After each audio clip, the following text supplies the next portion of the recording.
for 5 minutes. Thank you, Mr. Chairman.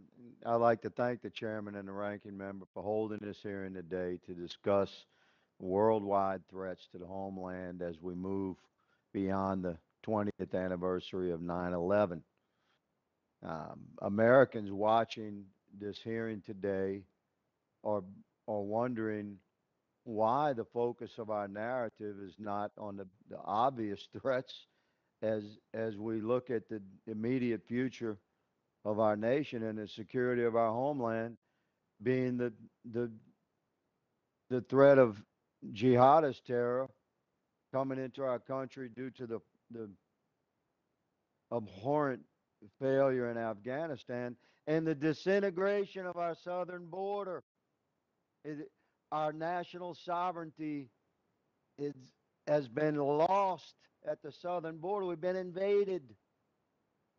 My colleagues refer to scenes on the internet.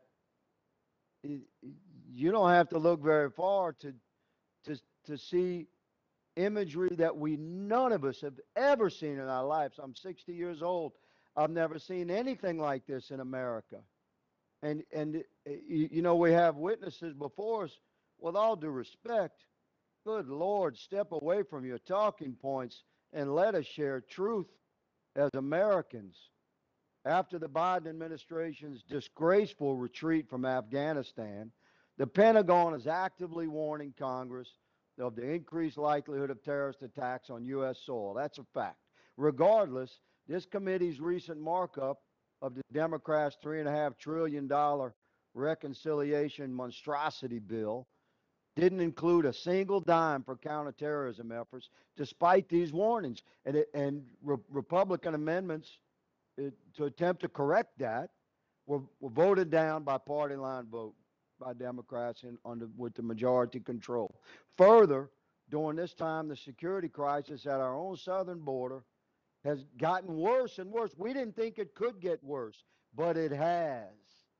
And we have witnesses that consistently stick to these talking points, like Baghdad Bob saying there's nothing wrong here. Move along, and America is wondering exactly when will Congress embrace the truth and have honest discussion of the actual threats to our homeland on the Homeland Security Committee. We've had 170,000 documented interactions now, based upon known formulas of estimated, what are referred to as gotaways. This means you have 250,000 illegal crossings or attempted illegal crossings a month. We've never seen numbers like this, and yet we keep getting told, "Oh, it's all cool. The, the border's under control." I don't know how you would define failure of securing our southern border if it's not what we're witnessing right now. But to no one's surprise in the Republican Party, there was zero funding in the majority's $3.5 trillion bill for border security. We face significant national security threats that have been made worse by this administration's own policies. There's no shame in admitting that, but we're responsible to deal with it. And that begins with honest communications, which we seem in, we're avoiding this right now. From, with all due respect, my colleagues across the aisle, in a very disciplined manner, sticking to their talking points. Director Wray, I'm going to ask you, yes or no, did 19 terrorists execute the 9/11 jihadist terror attacks on America? Not the planning, the execution. There were 19 hijackers. Okay, yes. there you go. Okay, So there you go. that's a number. That's a number I'm referring to.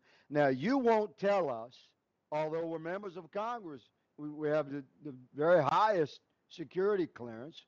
We have confidential briefings all the time, but we can't get an answer how many known or suspected terrorists have been detected crossing our southern border. But my sources tell me it's a conservative estimate is 200. Now, with a percentage of undetected being 20 to 25%, that means 40 to 50 known terrorists have very likely entered our country through the southern border. And yet, my colleagues across the aisle want to talk about, Americans wearing Trump shirts. It's unbelievable. Secretary Mayorkas, good sir. All of us Gentleman's face. time from Louisiana has I'll expired. have a I'll have a question I'll submit in writing to the secretary, Mr. Chairman. Thank you for having the courage to convene this hearing today. Chair recognizes the gentleman from Rhode Island, Mr. Langevin, for 5 minutes. Thank you, Mr. Chairman. I want to thank our witnesses for